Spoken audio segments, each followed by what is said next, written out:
Ils ont pris des basketteurs. C'est la phrase que j'utilise toujours. Et c'est pas chiant au quotidien? Hey, tu veux voir quelque chose? Ils ont pris des basketteurs. Des basketteurs qui physiquement jetaient au panier. Hey, psychologiquement, c'est plus dur de mettre des paniers, oui. Une équipe de 5 joueurs. Ils jetaient, ils s'entraînaient pendant une semaine. Ok, donc 5 joueurs s'entraînent normalement. Ils ont pris 5 autres joueurs qui n'ont fait que de la sophrologie, qui sont mis en état sophronique en imaginant qu'ils jouaient avec le geste juste dans le panier. Et 5 joueurs foutent rien, font de la sophrologie, une pratique pseudo-scientifique entre relaxation et développement personnel qui n'a apporté aucune preuve de son efficacité au-delà de l'effet placebo, et donc... Quand ils ont été sur le terrain, le résultat était identique. Super, ça prouve absolument rien. L'équipe qui a fait sophro était peut-être de base meilleure que l'autre, ou était plus en forme le jour où tu les as testés, ce qui est probable vu qu'elle a passé la semaine à se reposer, mais surtout si on parle de joueurs professionnels, ça fait des années qu'ils mettent des paniers. Donc une semaine de plus ou de moins, effectivement, faut pas attendre une différence énorme. Puis bon, la relaxation et la visualisation mentale d'un geste, ça peut aider en sport, mais à condition que ce soit en complément d'un entraînement réel, pas à sa place.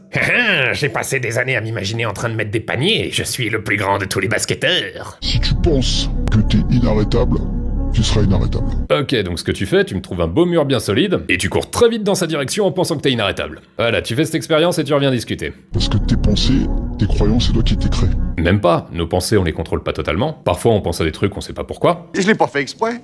Ça a fait boum là-dedans.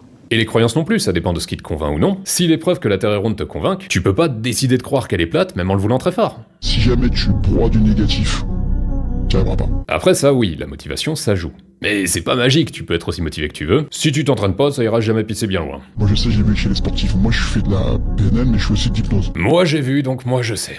Dès que quelqu'un dit ça, tu sais qu'il est pas bon sur le plan scientifique. Un vrai scientifique sait que sa perception est faillible, c'est pour ça qu'il emploie des méthodes objectives pour mesurer des trucs. Par exemple, pour évaluer les sportifs, faudrait idéalement les sélectionner au hasard, et les observer sans savoir qui a fait de la sophro et qui s'est entraîné, autrement on est biaisé.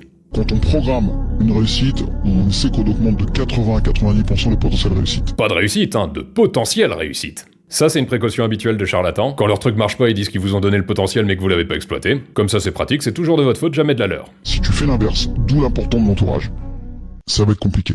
Ouais. Alors je dis pas que ce type fait ça, je le connais pas, mais le fameux attention à ton entourage, c'est red flag dérive sectaire. Alerte générale. En gros, les charlatans vous disent que ça va, vous pouvez leur faire confiance, mais que vos proches, surtout s'ils remettent en cause leur méthode, sont des gens toxiques dont vous devez vous séparer.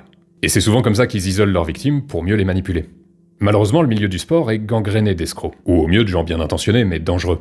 Comme pour les acteurs, chanteurs, mannequins, et toutes ces professions hyper compétitives où seule une minorité réussit, la majorité qui galère, elle, est si désespérée qu'elle est prête à essayer n'importe quoi, ce qui en fait une cible facile pour les vendeurs de miracles. Ajoutez à ça qu'en sport, on commence jeune. Les prédateurs profitent de l'inexpérience de leur cible pour asseoir sur eux leur emprise.